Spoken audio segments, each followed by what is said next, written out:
ESPN is acquiring NFL Network, also RedZone. I go back 8 years ago. The great writer Jim Miller, who wrote the ESPN book, reported that ESPN was trying to reestablish a positive relationship with the NFL. This is 8 years ago. The network was gauging whether to abandon the NFL. They were having a hard time being a business partner, according to Jim Miller. Now they're all in. Everybody's all in on this. And I know, the journalist in me talks about or would talk about or would point out the conflict of interest. But ESPN can't be any further in bed with the NFL when it comes to their coverage. Are they going to look the other way with whatever negative story that comes up? They've probably already done that. I mean, go back to when I was there on ESPN Radio and we were talking about Playmakers, which was a fictional show, and it was about the NFL. The NFL called up and talked to my boss and said, hey, take it off your network. And they did. I don't know if anybody's going to hold the NFL, their feet to the fire.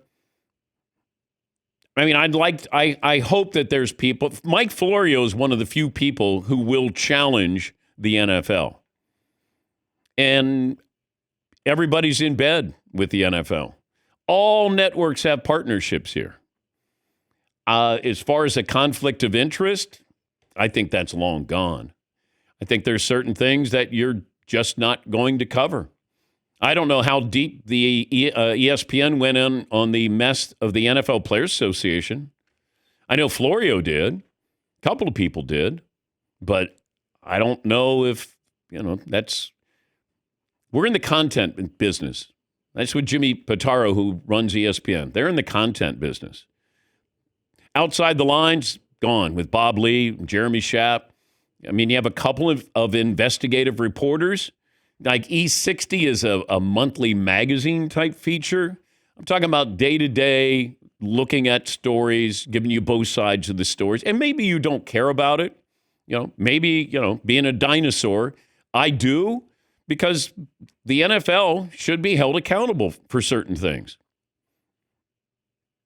But the NFL, I'm sure, does not want, hey, we own part of you, 10%. Well, the NFL has probably owned a lot of ESPN for a long period of time.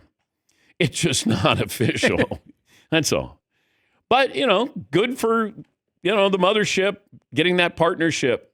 They've done a good job in establishing. I think they get 3 more games. They want to get a Super Bowl.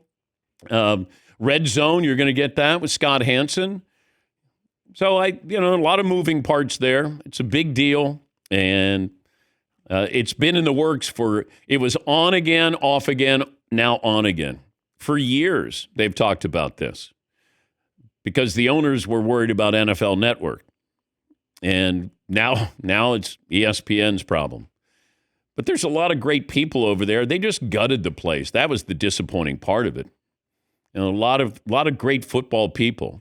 They streamlined it, so then they were going to sell it. And I said, well, ESPN's going to buy it. Now ESPN and their reporters, and I don't know how you cross-pollinate, but that happened, and it's a big, big, big deal for certainly ESPN and NFL Network.